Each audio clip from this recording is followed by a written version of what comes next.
And we are now live. Yay! So hello everyone. Thank you for hanging out for the few minutes. I was just telling Erica and Don, I feel like I've looked like I've been beaten because I am so puffy and swollen, and thank God for makeup because my eyes are black and blue, and it's just one of those days. So it's a good week for being a podcaster instead of a video podcaster. Yeah, right? Ah, Don and I and Erica were just talking about the fire up in Canada, and I'm checking the chat window to see, is everybody okay? Do we have people from that area or family? Anybody who has family in the area? I just wanted to check in and see everyone's okay. And and I'm watching the chat window now. You guys are fine. Yes, they're. Why am I swollen? Because I am allergic to birch. And out that window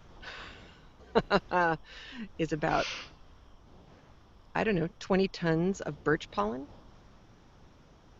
something like that. And we don't have air conditioning. We have window units, but we haven't put them in yet. And so I have come up with um, window screens, and I've covered the window screens, the kind that you can slidey in and out. I've covered them with cheesecloth, several layers, just to try and keep Wow. even more. And the cheesecloth is turning green, so it's gross. But Don, you were in Mankato. Tell everybody where Mankato is, because I know it from Laura Ingalls Wilder, but Uh, Mankato is southwest of the Twin Cities. And it's where my sister lives. oh, It's about an hour and a half southwest of the Twin Cities along the Minnesota River. Down in the plains, the serious plainy farm country of Minnesota. and you said that the smoke hit. You said the smoke hit Yes. there while you were there. Yep. Saturday morning, the smoke from Alberta hit Minnesota. Um, and we woke up Saturday morning and literally couldn't see past the buildings across the street hardly because the smoke on the Wow. ground was so thick. And we were very thankful we were in Mankato because the plains are cleared. I mean, it used to be like the big woods, right? Literally, that was the big woods. Right. And it's not anymore. It's a lot of really flat farm field out there. So it's often very windy, and it was on Saturday. And it blew the smoke right out. But still, we all came home. Everything smelled like your clothes smelled like a campfire. The dog smelled like a campfire. Yeah, it God, was thick. that's just horrible. I was saying that I'd seen I have the Weather Channel app because it also pops up with pollen and allergens and Right. stuff. Yep. And And that's where we got hmm we got a big alert on hmm Saturday morning. yep. And I I've been get checking that my every day. It tells me what the pollen count is. And Vicky, it's funny that you should mention that. Vicky in the chat room says that I may want to try an air cleaner in my bedroom, and it's funny you should say that because I found an air purifier which I have running right now on low up here behind my computer, and I went out today. I had to pick the car up at the shop, and I went to 3 stores hoping that they would have more so I could put one next to the bed. And funny, they're out. But yeah, the little HEPA filter, you can get little HEPA filter desk and bedside air purifiers, and I think there's going to be a lot of HEPA sales going on while the smoke is clearing. Yeah, I actually the astronauts on the space station have some interesting pictures that they've been posting to their social media of the about of the the fire. smoke spreading. Yeah. It's like watching the volcano back in what was the Iceland volcano when it was Yeah. going over Europe and Yep. Yeah. everything. It's very scary. I was on the weather.com app. They had I think it was Saturday morning or Sunday morning. I opened it, and the top of the field right underneath where it shows your temperature and everything was watch in horror as this man's living room burns. And it was Oh my the goodness. nanny cam showed. And the worst part was you're looking at, it's a living room. It's their couch and kids' toys, um and then it had the fish tank, and next to the fish tank was this large picture window, and you could see the window was already so smoke covered that you couldn't see out it completely, but you could see the flickering of the flames as it got closer and closer and closer. And then the room just became smoke and it stopped being visible because it got eaten Wow. so quickly. It was very sad. It was very, very sad. I was just thinking that that's just really, really hard. And a bunch of the refugees have stomach viruses now. Seriously? Like they're not suffering enough? Holy crud. Yeah. We were looking at pictures on one of the newspaper sites, and my son, he didn't understand what he was looking at. The first one was, these incredible smoke clouds, kind of like my dad has a picture from when Mount St. Helens first blew, and it's the initial blow where you can see chunks of rock in the ash and this incredible detail, and then it was a gallery show, so it went from a picture like that of the smoke to a picture of one of the rescue centers for the people who had to run, and it was a table of shoes. And my son laughed and said, why are there shoes here? And I said, because people had to run without shoes, and the people who are hosting them at the gym, this high school gym, brought what they had so that their kids could have shoes. And he went, oh. And it's like, you don't immediately think of, and everything you own and have collected for your entire life, and your photo albums and your kids' clothes, and it's just gone. That stuff is so, I just don't even know how you deal.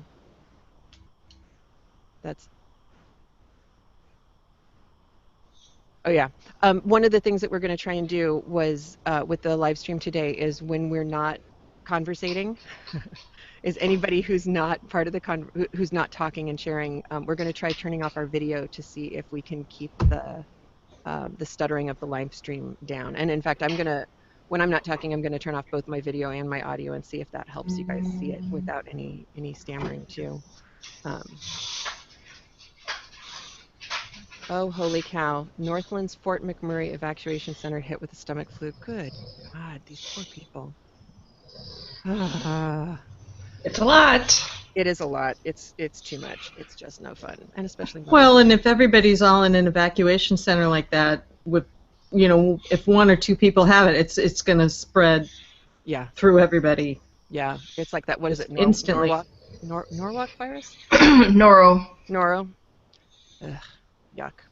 Well, I'm sure there's going to be some knitting going on to help the people who are lacking everything. So I'll keep my eyes open, and if any of you guys hear anything, please let me know, and I'll spread the word as well. Dawn, would you like to start with craftiness today? Sure. So since I now haven't had an abundance of yarn, I did get the border finished on the pie shawl. Yay!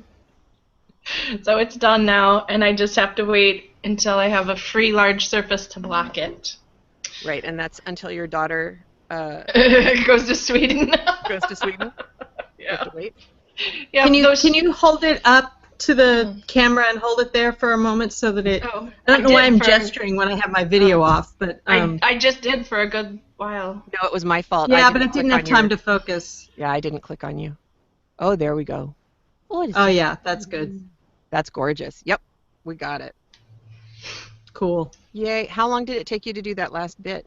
I think I took a mental health afternoon, and so it was, that day and part of another. That's not... And how deep would you say that border is? I think it is actually 16 or so stitches is what I did. That's not bad. Yeah, no. I think it was 16. It's really pretty. That thing's going to be so gorgeous. 1, 2, 3. Yeah, it's probably 16. 3, 2, 4, 6, 8, 10. Yeah, 16. Nice. Yeah, it was very nice. So I finished that, And you had enough Chloe left to knit yourself a sweater? Well, I want to edge that other, the entrelac crochet shawl. I'm gonna edge that with that, and then I might have enough left for a hat after I do that. We'll see. That's not bad. But then I picked up again with the mental health afternoons because I was kind of, I'm working as an administrator for a soccer club, and it's the start of soccer season here, and it's been kind of crazy. So there've been a couple days where I have had to put myself in sensory deprivation to just get my introvert self back on track. So another day I took off. I picked up a wheel spinning project that I've been working on. Ooh. And that is this fiber, which is, it's not showing very well on let's find a different bit. It's still not showing very well on the camera. We can take a picture of it later too. It's Coopworth that Chris from Briar Rose dyed a really long time ago, and while it is mainly it's dirt colors, dark grays and light grays, but there's a little bit of the green. We'll see if you can. So kind of a little bit of an earthy green in there too. I thought I saw some blue too. Yeah, a little bit of bluey purple. But very muddy kind of colors. It's nice. Look, there's a question. That's actually a comment from Robin. Oh, okay. Yeah, I know. I actually have a lot of foam floor things. The problem is being in a St. Paul bungalow with 3 kids and a dog, there really isn't anywhere that I can leave it where someone isn't going to disturb it long enough for it to get dry. So I have to wait until there's a room I know is going to be undisturbed for long enough to get something. You don't need a kitchen table. Oh, come on. The kitchen table's not big enough because it's a circle. It has to be a large square type surface. We need to hack you a big piece of plywood.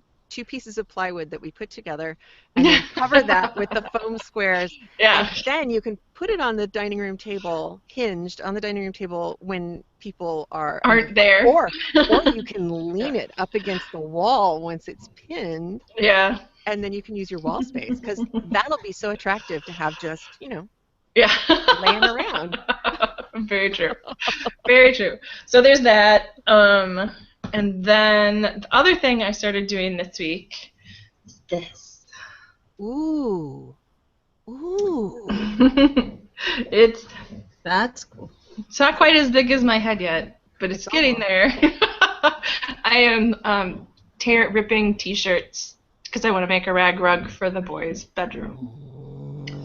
And how did you have so many T-shirts all the same color? That looks like a lot in the same color. Soccer clubs use a lot of T-shirts, and ours changed our logo last year. So all of our old T-shirts, nice, that have the old logo on them. Not all of them, but some of them. Gus, the dog is having some kind of anxiety attack. Sorry. YouTube live streams do that to people. I guess to him maybe, But so yeah, that's been. I think. Are you doing that with a rotary cutter and then? I cannot find my rotary cutter. Oh, no. So I have to actually, when I have some spare time, I need to go get another one. Otherwise, it's me and my trusty fabric scissors. Oh, those look scary. Those are. But it's kind of fun. Look, there's part of one here. Oh, so the tutorial I'm using is on Molly Makes. And she has you fold the T-shirt in half. Mm-hmm. So you cut the body part off of it, and then you fold it over itself and just cut up to about, you leave a little margin so it comes out when you unfold it, it comes out like this. Right. So there's a center panel and then these branches that come off the sides. Ooh. And then you cut diagonally in between to make one long continuous strip of fabric without having to like kind of spiral it yourself while you're cutting it. It works pretty slick. And then when you take, you end up with this big long fabric strip, and because it's t-shirt material, you stretch it then. Right. And it tubes up on itself. Ooh. So you don't end up with, because like, if you've ever tried to do this with, this is like woven fabric. You end up with all those raw edges. Yeah. Which can be something you like, but t-shirt fabric, like you just stretch it, and it ends up being very kind of yarn-like. That's so cool. And how do you handle the joins between pieces? Because obviously you need more than one shirt's worth to make some. What I do, I'll crochet this rug, is I will, when I'm getting to the end, I'll leave a piece about like that long. So in the loop, I'll just pick up a loop with the new stuff, and then I'll crochet over the tail from the old one. Okay. And that long being about 2 inches, your index finger? No, probably, I'd leave 6. Oh, okay. Yeah. Your finger is not 6 inches long. Oh, I was holding 2 of them out there. Oh. Maybe it didn't show up on the camera. But, yeah. So, we'll see. I have a bunch of colors, and I just have to get it all made, and then I want to do a big rectangle. Is there a recommendation for how much you should have before you embark on crocheting? I'm sure there is somewhere, but I haven't paid attention to that. I was just going to make a bunch and then go. Woo! Look at me go. I'm sure somebody has a formula somewhere for like if you swatch with your t-shirt yarn, you can figure out how much how many t-shirts you need to make a rug X big, but that detailed person isn't me. No. I am detailed in many, many ways, but in that way, I'm not. Not so much. Not so much. Yeah, me too. Yeah, so I'll try and find that tutorial on Molly Makes, because this is the first time I've done making fabric strips this way, and it's a lot easier, I think. I think I found it, because I went. Oh, good. It's the How to Make T-Shirt Yarn on her blog? Or is it her video? It was just a tutorial with static pictures. I found it then. Yeah. I'm so cool. It is really easy. And once I either find or get my rotary tool, it'll be really fast. Robin also says that it's possible to do a nice little join where you can trim the ends super close and not have to weave ends in. It involves cutting a hole in each end and looping them together through each other. I've done that before. A long time ago, I remember doing that. Because the t-shirt yarn is wide-ish, you can do the, like when you connect. Ooh, I can actually have. So it's basically like when you do that join where you take one end of yarn and it's like when you do that, but doing that thing different. With that. Yeah, but different. The same but different. But different. Yeah. Same idea. Oh yeah. Oh, I remember that. Yeah, and yes, except that you'd have to pull the whole length of one of them through the hole. But that's cool too. That's something for the children to do. That's the whole thing to have kids. Cool. So you haven't discovered any more leftover remnants and things that you thought you'd lost years and years ago while you've been. Oh, there's lots of them I haven't shown you. But I haven't opened a bag and gone, oh look, there's that yarn that I drove all over the Twin Cities looking for. No, I think that hopefully that's a maybe the last one time occurrence. Yeah, see. Oh man. Yeah. Cool. Yeah. Well, so I'm glad you finished the edging on that one. That's good. Yeah, I did, and I want to finish the edging. Well, I want to finish the spinning project and the edging on that crochet enchilak thing, and then I'm gonna let myself start a project with some of the handmaiden yarn I bought when we were on the cruise. Oh, you mean? Because how long ago was that? 8 years ago? 8 years ago. Uh-huh. Because there's a pattern by, I think it's Romy Hill. Have you seen this shard shawl that she designed for variegated yarn? No. She designed a shawl for variegated yarn, and I have to wind a hank of this handmaiden to see if it's gonna work. But if I understand it correctly, she incorporates areas of short rows into the shawl that end up pooling some of the colors in a variegated yarn. Yes. So like the little blips, the little eyeballs of color you can see in that shawl that Heather has up right now. She has these short rows, so you like knit until you get to that color, and then you short row. At least this is what I understand. So it makes those little kind of blips of it. Isn't it awesome? Wow. Right? I know. Dude. So if I'm good and I get my spinning project done and the edge on that other thing, then I can start that. Wow, because I've done the swing shawl. I'm still working on the swing shawl for my mom. From years and years ago. And it uses the same principle, but not like that. Wow, that is really incredible. Does that work with anything, any kind of I think there are some dyers out there that are dyeing things specifically for this pattern. But my understanding is that, my understanding is she gives you right there, it says in the note, for those wishing to substitute yarns, she gives you proportions of color to look for in something that will work. But it looks like, from looking at the projects, people have used a really wide variety of yarns and gotten nice results. Let's see what some of the projects look like. When did she release this? This was recent. It's a Romy Hill project that only has 76 completed projects, 76 projects. Only. So it had to be relatively recently. Yep. I think that was pretty recent. Yeah.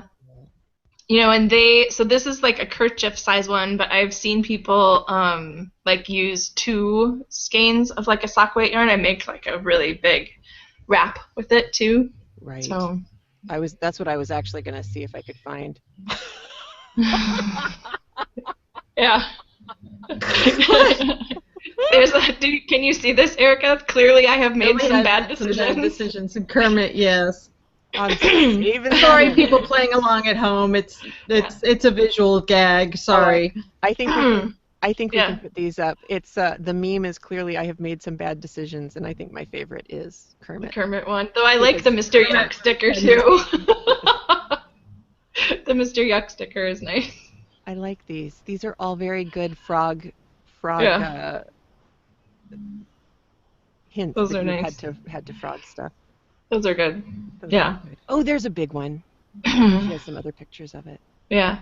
So that's my carrot to get through. And I think, see, that's so cool. I think the Amy Beth from the Fat Squirrel Knits podcast, I think she did a really huge one that's in there somewhere. Cool. Let's see. From Amy Beth. You should say, I think, try the Fat Squirrel. I think is what she's in there. Find her that way. Put the in front of it. Yeah, try that.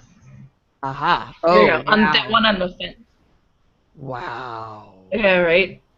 That's like, okay, this one is all black, reds and grays, and it's really awesome looking, and it takes up an entire panel of somebody's wooden backyard. Fence.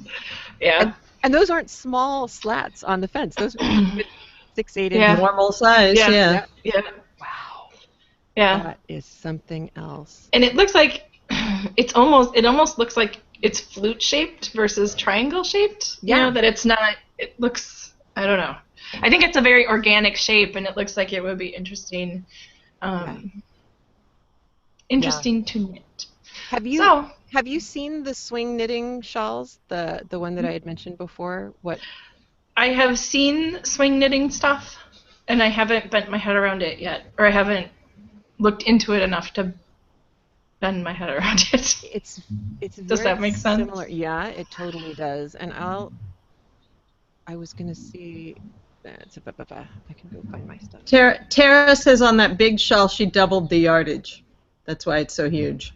Right, Amy Beth doubled the yardage. That makes perfect sense. This is the Dreambird swing shawl. Oh yeah, that thing's just ridiculously gorgeous. They are, and the thing that I find interesting about the similarity between what you showed us, Dawn, and this is that on this one it's a very controlled set of the short rows, but I was hoping that I could find one that had a better close-up of the actual pattern, because it does the funky garter stitchness, so the feather part, there's a seam that comes down from the neck that's the single color of the feather, and then as you start your short rows you're going back and forth on the bottom part of the feather, and then you purl back and then knit forward and then purl back again to create a center seam on a fake center seam on the feather itself, so that it actually does look like a feather once you're done with one of those panels. And then you short row your way back again, and then you do your background color. And it reminded me of the way that the Romy pattern wound up looking in those the little blips that look like this in there. Right. It's just such creative stuff. It's one of the things I really love about the way that people have been. I guess it's once Ravelry kind of made the knitting world more egalitarian, you know, that normal people, instead of people who are in the publishing world, were able to design for each other. Once that started to happen, it's like what happened with the Defarge books. The kinds of designs that people are coming out with are so incredible and really creative, and I can't imagine wildly creative, and stuff that the publishing industry before probably would have looked at and been like, no way can I put that in a magazine. You know, or even would have done what they did to Elizabeth Zimmerman. They're like, knitting in the rain. What? Right. Yeah. Why would anyone want to do that? It has to be tailored. You have to seam everything. Right. Yeah. I know. It's super interesting, isn't it? I really, really love it. That makes me very happy. So maybe I will have a start on one of those to show you next week if I'm really, really lucky. That would be awesome. That, and I'm going to take a bunch of pictures. We'll have to figure out how to share them, because I was totally wrong about the weekend that our Wool Festival was, because it used to always be on Mother's Day, and then they changed it off of Mother's Day, but it's still in my head as happening Mother's Day weekend. And it wasn't. So it's this next weekend, and I can actually go. So I want to take a bunch of pictures. Nice. And I will share those from Shepherd's Harvest in the Twin Cities. That will be awesome. And I will be very much living vicariously through you. It'll be fun. I don't know that I get to actually buy anything aside from a new dry band for my Louette, but that's okay. It's fun to look. Yeah. I actually did. Oh, I didn't tell you. I contacted the Louette Hatbox people. I contacted them about the Hatbox. Right. They said, "Oh yeah, we're already sold out." Wow.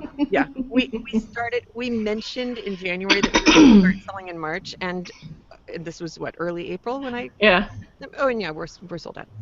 I said, well, does that mean you still have the gaskets? And he said, you're going to have to contact the guy in North America, but as far as I know, we've never not had the gaskets. And I wanted to write back and say, But yes, I've been going back and forth with the guy, and I was going to send pictures because he actually thinks that the problem may have been that it's not that they didn't have the gaskets, it's that the one that we got at Susan's fiber thing at Maryland Ship and Wool was actually really old. And more original than we thought, even at the time. Yeah. Funny. Yep. So leave it to me to get the one that's almost impossible to fix. That's yeah. my way. You have a good eye. I have that special way. If I can watch batteries or choose the wheel that's going to be impossible to maintain, and that's what I'm going to do. That's what you're getting. Yep. Okay. Well, so that's what I got for you today. That's awesome. I may have more next week. So I'll click off and let one of you click on. All right. Erica, did you have stuff to show? Let's see. Hang on a second. Okay. I know. Put my camera back on. Sit in a more ladylike manner now that people can see me. I really don't have much. I've been continuing on the half circle pie shawl rough draft thing. Let's see if I can hold it. It's shades of green, shades of emerald. Just it practically glows. I love the way this yarn is. Wow. Unfortunately, this isn't really reproducible. It was an indie dyer that I didn't like the way the yarn looked knit up, so I overdyed it. So it was white with blue and green. With the green dye? Right. It was white with blue and green, and I overdyed it with green. And so it's just each section is a different lace pattern.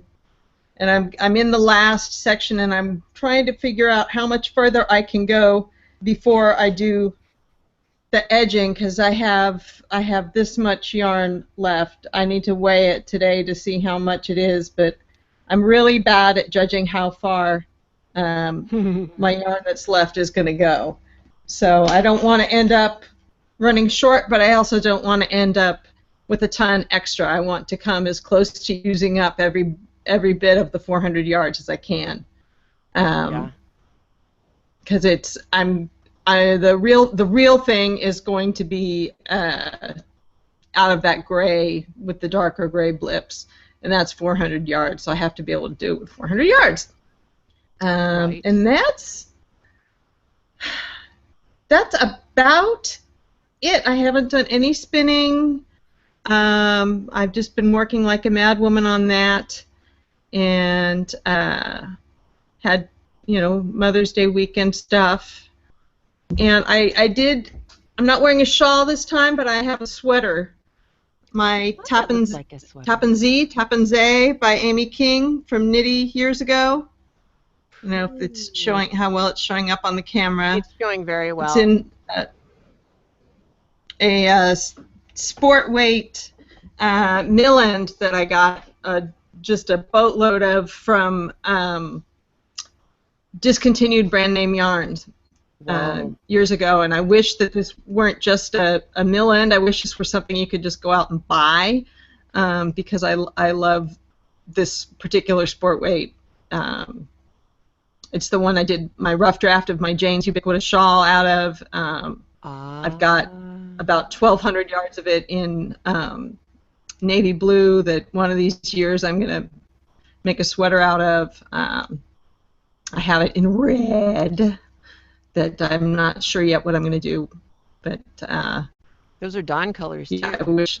You're going to have to be careful, because she may just come over, grab the russets and the reds and that dark orange. I love that color on you. Oh, thank you. If I were to make it again, I would make the next smaller size, though. I did not correctly estimate what size I needed. I tend to think I need a larger size than I really do. So I forget about. It's just how svelte and tiny you are now. Yeah. And healthy. Well, I don't know that, but Healthy, yes. Svelte and teeny tiny, who knows? You're But you're the poster child inspiration for me for keeping my weight under control.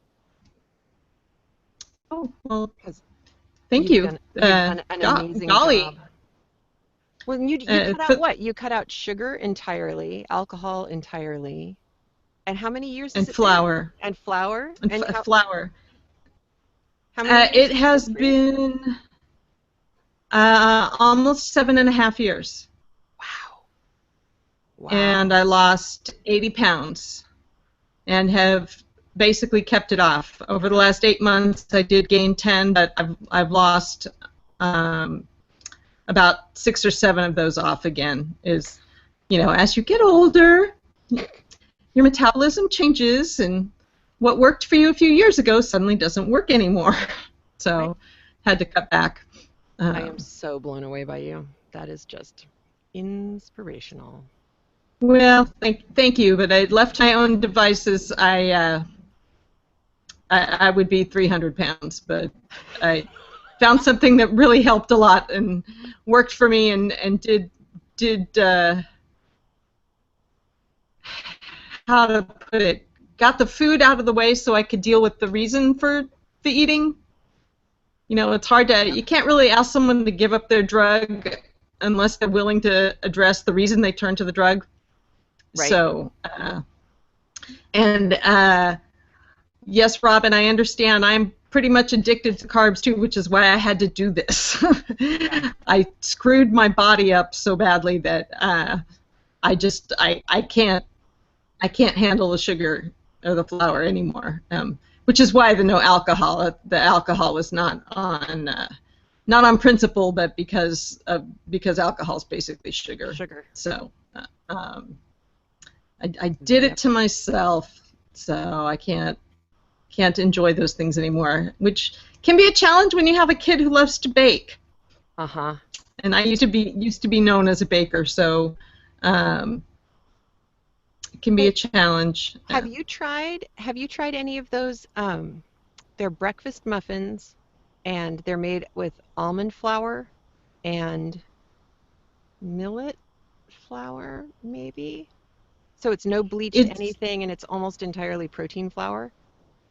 Well, you know what? It's any type of flour that messes me up. Something about what happens to it when it's been milled into flour. I can do whole grains, no problem. Right. So, like, I can have shredded wheat, or I can have oats, puffed kamut, or I can do brown rice, or quinoa, or barley, or farro, or all kinds of stuff. But just not something that's already been milled into flour. Just something about it. The body doesn't respond well to it. Interesting. So, I would have thought that almond flour would have been proteiny enough, but yeah, no, I can see why the processing of the original form, whether it was a grain or a nut or whatever, could be problematic. And the people in the chat room are killing me with 11sies and second breakfast and lunch and an afternoon tea and dinner and supper. Yes, I'm a hobbit too. It is challenging for me. I do not eat between meals anymore, and there are days when those hours between lunch and dinner are really hard. I've been doing That's why this. I eat dinner very early. Have you actually? I was going to ask Dawn if there's any reason why I shouldn't be addicted to grapefruit. This is new over the last 2 weeks. Yum. I don't know why. I'm assuming that I'm fighting scurvy.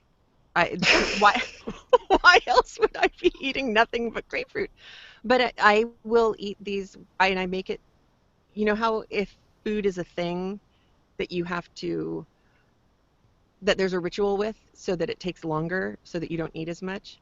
Right. I will disembowel a grapefruit. So I take it down to the individual slices, and then peel the skin off the slices so that I don't get any of the bitter skin. I just get the flesh. But Dawn, is there any reason not to eat grapefruit like a crazy person? Unless you're like me and you're sensitive to citric acid. But aside from that, AT says if you're on a statin. Yeah, I guess there's it's some a drugs. kind of medicine. There are some drugs that there are some drugs that you're supposed to stay off of. Like, but your doctor usually says, knock off the citrus when you're taking those kind of meds. Right. I did read about that. Which reminds me, old lady health issue stuff. Remember, I was so happy I didn't need surgery. All I needed was a med. Well, I had to go off the med because in the things to watch out for the medication, it specifically listed one of the other meds I'm on that said, if you've taken this in the last 5 weeks, don't take this medicine. Well, I take it every stinking day. Oh. And then a second med that I'm on, it said, and don't take it if you're taking this. And then it also said, don't take it if you're taking antihistamines. Well, I take an over-the-counter allergy pill every morning. So, yeah, no more magic med. So I'm just going to have to deal. So I may end up buying stock in Depends. We'll see. There's got to be some knitted option, right? High absorbance. Ew. Soakers. Ick. Gross. Soakers. Heather, that is not nice. Bad podcast host. Bad host.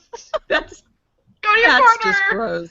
No, but that's at least, something that you can do instead of just... Oh, that's hilarious.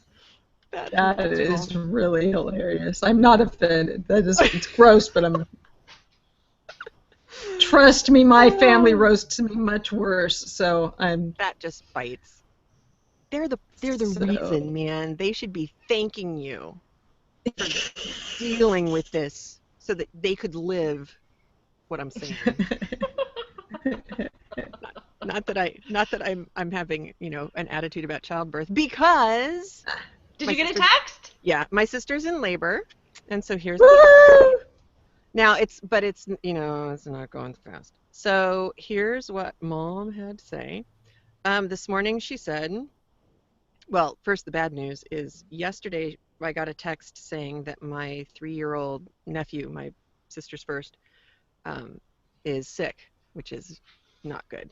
Everybody in that family, they all have really, really, their immune systems are not particularly strong, and so one person gets sick, everybody gets sick. And so my immediate reaction was, so should I drive up and get the kid and bring him down here to keep him away from the new baby? And no, we're going to wait and see how it goes.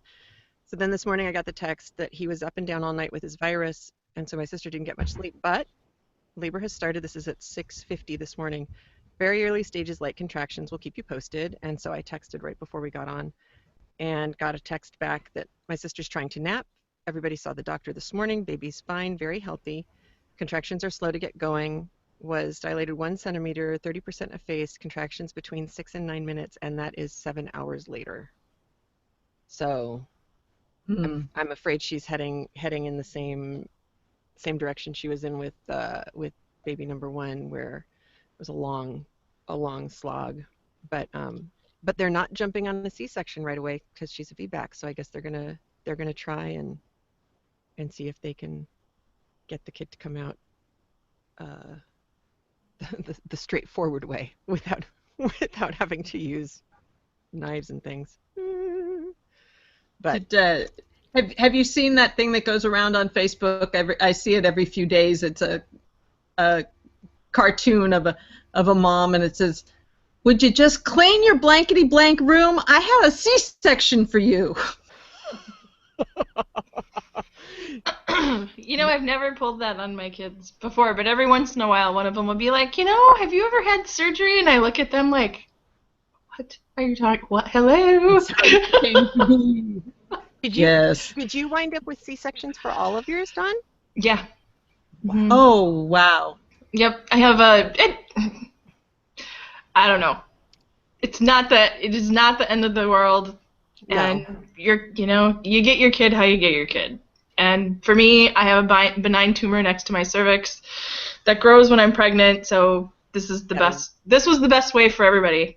Yeah. So, I got really good drugs. And Yeah. I don't know. It is what it is. It actually, I think it made my husband jump in and be more hands-on with the kids when they were really, really, really tiny than he probably would have otherwise. And I think that was a really good thing. Yeah. For him. For us. Well, yeah, that's major surgery. So, yeah. But yeah, you get to that point where you don't care how the kid comes out, just so the kid comes out safely. Right. So, yeah, I had 2 of my 3 were C-sections, and the first one, if it had gone 5 minutes more, the first one would have ended up being an emergency C-section. So I didn't know that till like years later, but yeah. Yeah, so. And none of mine. I think it's really hard when you go into it that way. All 3 of mine were planned, so there's something surreal about waking up in the morning and being like, hey, go to the hospital and have a kid in an hour, Yeah. Okay. That was when we had Aaron. I was 2 weeks late, and so they were doing the ultrasound every other day to make sure that everything was okay. Mm-hmm. And we skipped a day. It was a Friday. We skipped a Friday. Something had gone wrong at the office, and so I didn't get to see anybody until Monday. I went in. The girl is scoping me with the ultrasound, and she freezes and holds her hand, and without moving, she picks up the phone from the back wall and calls the Holy doctor in. cow. And I'm like, what's wrong? What's wrong? What's wrong? And she's like, she puts the phone down, and she still isn't moving her hand. So she's trying really hard not to shift anywhere. And she said, without looking at me, she's looking at the monitor the whole time going, well, we have really good news. You're going to have your baby today.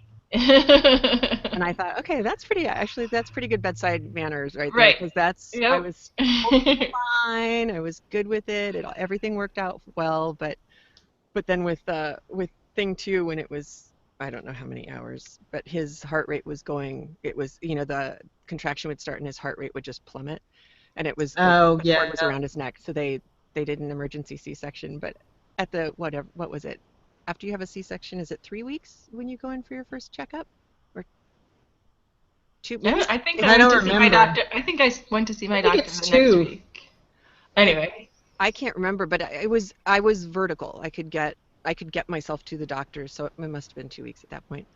And I remember sitting there saying, so after she checked and everything's fine, I said, so I have a question about how you do the C-section, and she said, okay, well, what? And I said, well, I know that, your abdominals, you have 4 layers of abdominals. You have 2 that go horizontally and 2 that go vertically. And so I was trying to figure out, like, do you spread the ones that go vertical and then cut with the grain on the ones that are transverse, or do you how do you do it some other way so that you don't completely cut someone in half? And she looked at me and she went, we cut you in half. Mm-hmm. And I mean, and her look was really like, why would we do it any other way? And I said, but how was I not flopping on the floor like a fish? I mean, I stood up within 24 hours and walked around, and she said, yeah, that's how fast your body heals. Well, you stitch it. Yeah. They stitch it back together, so it's not like your muscles are just all flapping around. No, and apologies to anyone who gets grossed out by birth stories. Sorry about that. It gets much. That is like not even the grossest part of a C-section. Oh, heck no. No, but I was thinking, as somebody who sews things, you don't ever want to have to try and match threads, like that, and sew those together like muscle fiber. So why would you do it that way? And now I understand better. Because they're in a hurry and they want to get the kid out. There is that. There is absolutely that. But I think even if they didn't care about getting the kid out, they would still do it that way, because it would be a complete PITA to get stuff separated and then all of that for 4 layers. That's a lot of overlapping stuff. Yep, it's a lot of muscle. But it's amazing how fast your body heals. That's incredible. Yeah. True story. I love that stuff. So aside from almost having a niece or nephew, yes, what else? Have you been doing any crafting? I have almost It's been actually most of the crafting I've been doing is getting my car fixed again and again. That Fun. last week we thought we were done. I'm trying to think of a parallel. The wheel bearing went on one side, and then I could still hear the same noise, and I took it back and I said, I don't think it's seated right, and they went and did a test drive and said, actually, no, it's the other bearing. So they had to replace the other bearing. And then the car wasn't going right. I mean, I went through a half tank of gas in 2 days, and I don't drive that much. And I realized yesterday that I let my foot off the brake when I was in reverse, and the car didn't move. And it's not a shift. It's an automatic. If you take your foot off the brake, the car should move. And so I took it back in and said, and they said, well, was your emergency brake on? I'm like, dude, seriously. Oh. I swear to God, I'm the one who comes in and tells you that it's the fuel filter. So no, the emergency brake is not on. I swear it was off. And he said, okay, well, Oh I'm my just checking. gosh. Okay. He's not the one who I normally deal with, the Bobby who I normally deal with. He knows. So they called me yesterday and said, so yeah, when the bearing goes into place, one side of it is magnetized and one side of it is the side that rolls. And yours got seated wrong. Nice. Right? So I'm thinking, okay, so how much damage did you just do to the car by doing it wrong? And they said actually none. That the way that it sits and the way that it fits in, all it was doing was creating drag, and so it created its drag, and that's why I used up gas at a ridiculous rate. And now it's all fine.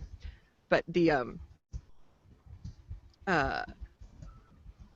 all of the things that I've been doing that have been creative have been in how to deal with cars, except for one thing. And I'm hoping that somebody who's watching, or Don or Erica, because I don't know if you've ever gone this direction, that one of you will know what to do about this, because my little boy's heart is breaking.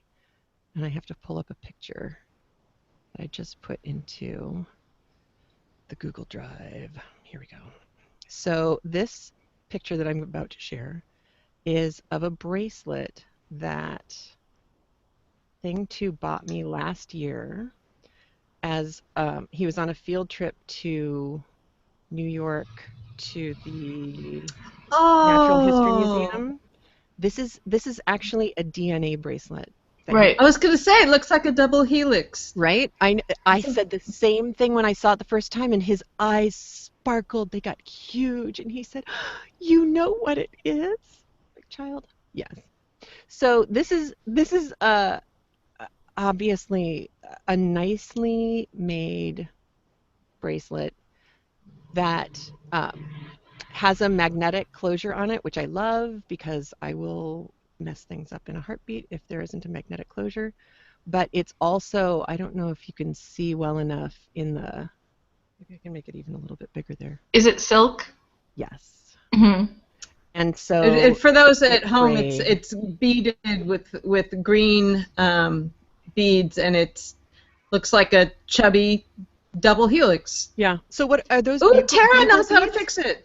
Yeah, oh, bugle beads. So it's bugle beads, and then the little tiny, they're not pony beads, they're the they're seed beads. Seed beads, thank you. Yeah. Mm-hmm.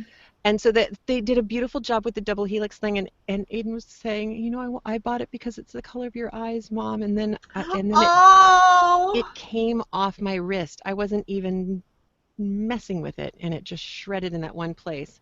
So now Tara says that she knows how to fix it. She knows how to fix it. Awesome. So then the question, Tara, is, do you know how to fix it because there are tutorials, or do you know how to fix it because I should send it to you, or because you can tell me what to do? And I'm waiting to see what she has to say, because that is such a cool design. So did you lose many of the beads? No. So what's okay? Looking at this picture, what's weird to me is the one side. So the right side, you can clearly see the threads. Are there threads on the left side that we can't see, or is it okay? Because I'm like, how is it together on one side and not together on the other? It's a really good question, and I only took the one picture to put up here because I knew I wouldn't be able to hold this up in front of the camera. What happened was the left side, the silk has 2 strands, and I was able to tie it off right away. Oh, okay. And on the right side, the way that it broke, there are two, I'm looking at it right now, there are two, oh no, the one on the right-hand side, there are several seed beads that were about to roll off, and I managed to just stick a knot in that side as well, but it's not tied off nearly as securely. In fact, on the picture you can see there are 3 seed beads that look like they are attached to one strand of the silk. Right. And that's exactly what's left on that side. I don't think I lost anything. I think I picked them all up. Okay. I hope I picked them all up. Well, Tara says you have to send it to her. All right. I'm seriously will be doing that because, oh, look at that. All of a sudden I'm zooming in. How did that happen? Oh, I know how that happened. Let's see if I can get it close. I don't know, but you did a very nice job zooming in. Wasn't it lovely? It almost looked like I meant to do that. Yes, so that was my big, oh, I feel so bad. There has to be a way to fix that. And that was from like a year ago. So, and then I realized we have all these brilliant people on the Crafty chat because they figured out how to do your foosball thing, Erica. I know. And that was so awesome. Oh, and Tara, I totally figured that it was going to be you have to take it apart to fix it situation. And not only that, but because the silk thing, there's got to be something better that you can use that won't fall apart. Yeah, I think I got on the floor right away and started looking for the beads because I was so upset. It was just one of those horrible, horrible moments, But I feel better now, and he'll be so happy knowing that I know somebody who's a genius. Plus, he already loves you, Tara. So Tara has sent him Shakespeare books, like actual tomes of Shakespearean plays, which he keeps by his bed, and he does read. So that boy loves him some Tara. And oh yeah, okay. Oh, yeah. Which speaking of this reminded me. Speaking of Shakespeare, Did you see? There was a tweet by the guy who wrote Hamilton. Yeah. Yes, I did. Dude, did you see that? Where he was like, "Yeah, I'm walking down the street, and this lady rolled down her window and yelled, 'I love Hamlet!'" And he's like, "That's great, but I didn't write Hamlet." Yeah, that was awesome. Wish I wrote Hamlet. I loved that, and I loved he had another tweet. He had another tweet recently where it was whatever the day was for the AP history test. Yes. Yeah, that was cute too. His tweet was, "I've done everything I can." Yeah. All right, and here's I found here's the Hamilton. Yeah, Hamlet that was quote. so cute. Oh, and it was up at 181st Street. That's so cool. Yeah, that was fun. That one super made me laugh, and my daughter was kind of reading over my shoulder, and she was like, "Seriously?" That's awesome. Have your kids started listening to Hamilton nonstop now? They haven't because we live in the Midwest, and it'll be 5 years before we see Hamilton here. So if we're lucky. You guys on the East Coast have to let go of it before we get it, and it's coming to Chicago. Be forever. It's coming to Chicago this fall. Yeah, which is a long drive. It is a long drive, and it's a very expensive stay downtown Chicago. Yeah. Yes, it is. So we'll get it, but we will get it eventually, and it'll be fantastic. I now completely feel like I've seen the play because we've watched every YouTube video we could find. There is. Yes, all of the YouTube videos. My younger son and I are both in love with David Diggs, and my husband knows it, and he's dealing. And for those of you who haven't been initiated into the world of Hamlet, the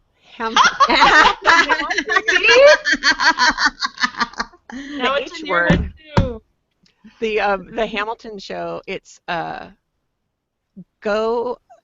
If you think to yourself, wow, a rap musical is not what I want to involve myself with, go and watch Charlie Rose interview Lin-Manuel Miranda and just watch his face. Because Charlie Rose is not someone who I would say, hey, hip-hop, first thing I think of is Charlie Rose. Yeah. He's so overwhelmed. And they have footage of him in the audience watching the show. and he's absolutely enraptured. And then you start to go, okay, well, something's going on here. And it's extraordinary. They said if Lin-Manuel Miranda had written this as a straight up musical, it would be almost 9 hours long. But he chose to use hip hop as his main musical idiom. Vehicle. Yeah, vehicle to facilitate getting across to everyone that Alexander Hamilton wrote at a ridiculous rate. He managed to write, what was it, 52 of the Federalist Papers, and Madison and John Jay and what's his face, the other one who I can't remember the name of, they wrote like 8 between the 3 of them, and Hamilton wrote everything else because the guy he wasn't on drugs, but it would make more sense if he had them. I don't know how he did it. And so Miranda said the only way that you could communicate that kind of in a symbolic way is to smash all the words together and make it go fast. And he does. He manages to get ridiculous. And I'm reading the Ron Chernow book right now. I'm gobsmacked by how much he's done. It's amazing. It's amazing, amazing, amazing. And Cool. It's funny. And then it's not, and then it's heartbreaking, and then it's funny again, and then it's not, and then it's, and everything's legal in New Jersey. Yep. One Everything's of- legal in New Jersey. One of everyone's favorite lines. There's the two lines, the two of them talking about having the duel in New Jersey, and then look at the audience and go, because everything's legal in New Jersey. And then the other one was when Lafayette and Hamilton meet right before the Battle of Yorktown, and they high-five each other and do the immigrants, and then they look at the audience, they get the jobs done, and go on with the rest of the rap. And it's true. They did a great job. They did a great job. And oh my God, one of the stories that's not in the play, but that's in the book, is there's the 3 Schuyler sisters. There's Angelica, who's the oldest, and there's Eliza, who is the one who marries Hamilton. And then there's Peggy, who gets like, people are now wearing T-shirts that just say "and Peggy," because that's her entire character is just, yeah. And I'm just here to make it a trio because it sings better that way. Peggy, in real life, when she was still a teenager, during the Revolutionary War, the Brits show up with some Mohawk Indians. They are surrounding the Schuyler home. The Schuyler family has worked out this whole signal system so that they can get word to the town, because they knew that they'd get hit first if anybody invaded. And so they all run upstairs. They're all in the upstairs room, and Peggy realizes that one of the sisters, who's not in the play, has left their baby downstairs in its bassinet by the front door, down where the British are with their guns. So she races down the stairs, grabs the baby, starts to come up, is confronted by a British soldier who calls her a wench, clearly thinks that she's a servant. She gives him what for. She hauls back up the stairs, narrowly missing being hit by a tomahawk, which lodges itself in the banister. And if you go and you visit the Schuyler home, you can still see the gouge that's taken out of the banister. Wow. Peggy, badass. Hey, speaking of Lin-Manuel Miranda, did you see the thing I posted on Facebook yesterday? I called your attention to it. It's from his wedding, when he and his father-in-law did the "To Life, L'Chaim, to Life" song. Yes. That was awesome. So cool. And it was totally a surprise to his wife. She had no idea that they were going to do that. And then he did. And he got all of her family in on it, and his family too. His dad family. comes It was in like too. Everyone in the family that they could did. I just love it. It's so sweet. And his wife was so shocked. But they all did this great big Jewish play. And his family's Puerto Rican. I can't remember if her family's Puerto Rican too. But his dad is an interesting figure too.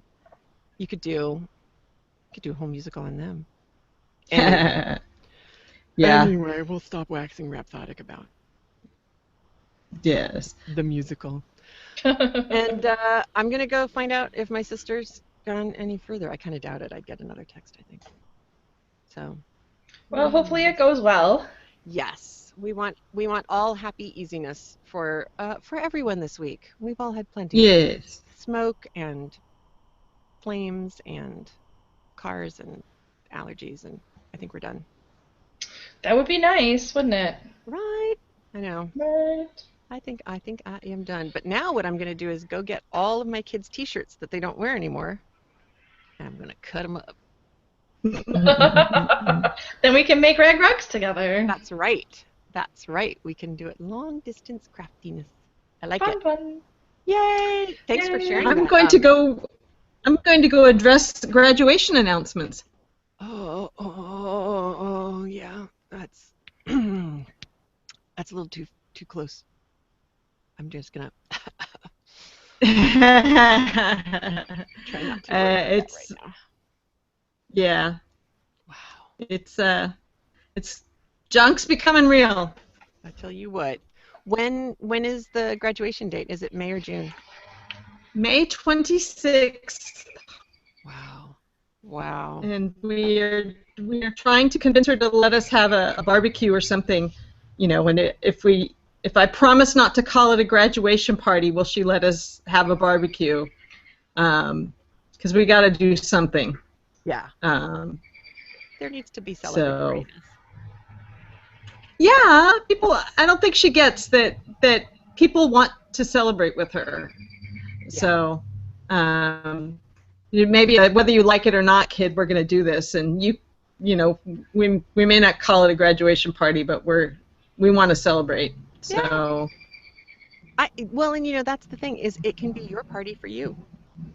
Hey. We did it! We made it for 4 years of high school! Yay! Exactly. Nobody killed anybody. Exactly. So. The party is for you, because she did whatever. You survived. True. I think. Yes. All right. Well, have a good week, everyone. I hope, unless disaster strikes, this week's podcast should be fine, and next week's podcast we'll find out what's going on. I may be hooking up with y'all from Syracuse next week. Sounds good. Yeah. Always an adventure. All right. Take care. Thank you so much, you guys. It was good to see you again. Yay. Bye. Bye. Bye. Have a good week. Take care. Be safe, everybody.